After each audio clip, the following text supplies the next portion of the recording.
recap of Dexter Season 4, Episode 6, entitled, If I Had a Hammer. All right, there are some really interesting aspects of the storyline in this particular episode. So let's talk about the small stuff first, and we'll work up to the Trinity stuff. In this episode, we've got Batista and we have LaGuerta, who are still having a relationship. They have to tell their superior about this, which is going to cause one of them to have to either get transferred to a different department in Batista's case, or LaGuerta is going to step down. At first, it looks like Batista is going to have to move to a different precinct, but LaGuerta goes in and says, no, I'll step down, so it's not inappropriate. But both of them have a conversation together, and they decide they're going to go in, sign an affidavit, give it to their boss, saying that their relationship has ended, so they can stay in the positions that they're in. So that's one little storyline there. We've got another storyline with Deborah trying to find out who killed Lundy. She thinks it's the vacation killer, so she actually goes to the prison and assaults the girl who survived and tries to get her to confess that she actually did the killing of Lundy.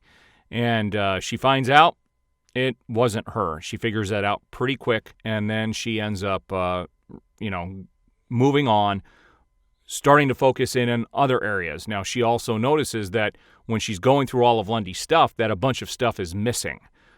His tapes, his journals, all kinds of stuff, which is actually in the possession of Dexter. So she thinks the real killer took that stuff. So she's on the prowl. She's a really good detective, so we're going to see where that leads. That's what we have with Deborah in this episode. We've also got a storyline with Rita, and this is kind of intertwined with the Trinity killer. We've got Rita, who is really upset that Dexter still has his own apartment, and she says, we got to go to therapy if we're going to make this relationship work. Things don't go real well in therapy. He doesn't really see the issue with having a place. She can't trust him. Not a whole lot going on, and at one point during the episode, Dexter actually buys Aster a portable DVD player, Cody. I don't remember what he got Cody, but it was another big item. And then for the baby, he bought a shirt that said, Dad is a geek, with, I think, looked like a dinosaur with glasses on it. Gets Rita a bread maker, which sets her off because he said, I got this for you because you said you're always running out of bread. And she goes, I always run out of milk. Where's the cow? So she is really upset with Dexter. So they go back to therapy. Now, before I talk about how they end up with therapy, I want to go and talk about the Trinity killer because this is all kind of tied together.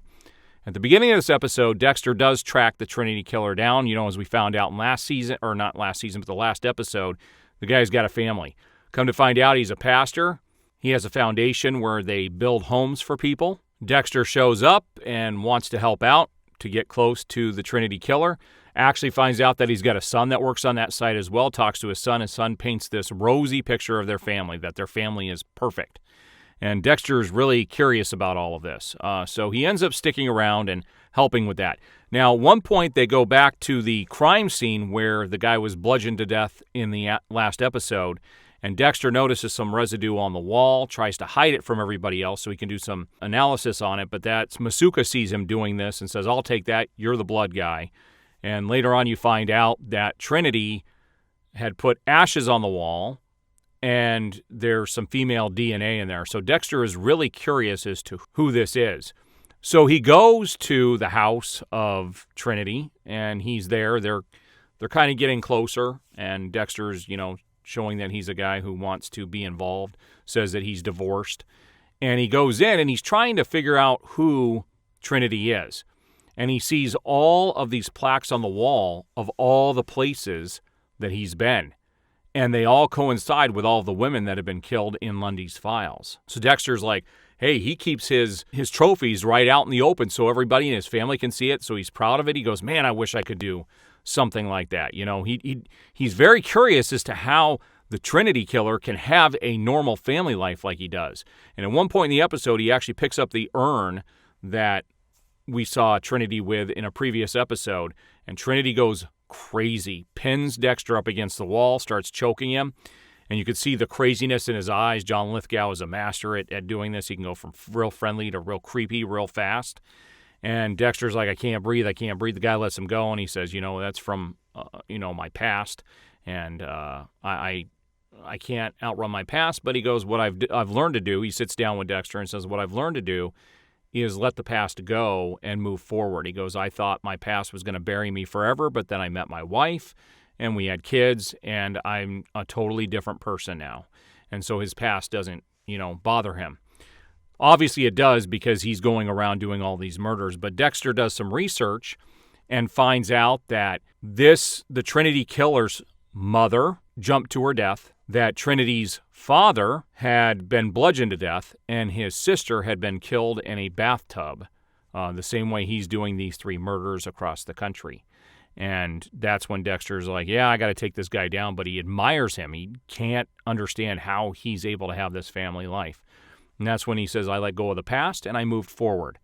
So that kind of leads us to Dexter in the therapy session. This is when he decides, I'm gonna move forward.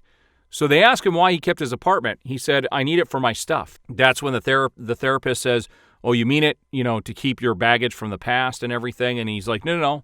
That, I do need my space for that. But he goes, I also mean my real stuff, my stuff. I need somewhere to put my stuff. So to compromise, this does calm Rita down. And he does make a comment during that session, though, that if she knew who he really was, she wouldn't want to be with him. And she got all teary-eyed and says, how can you believe that? I love you. And it helped them move together. So what they end up doing is they end up building a shed in their backyard with a padlock on it and an air conditioner that is just Dexter's space. So he's able to take his slides from his apartment and put them in his new air conditioner, and it even gets padlocked. And he had a big smile on his face as the camera went dark in this episode. So it was a fun episode. It was really well done. We learned a lot. For this being the halfway point in the season, usually the halfway point in any season, it gets very boring and very dull. This was anything but. You can see that it's another masterfully told story. This is a good season. So we're going to see what happens in the next 6 episodes, but we're halfway through the season. A lot coming up. I appreciate you sticking around for the reviews and the recaps. Please hit the like button on the video, subscribe, hit the notification bell.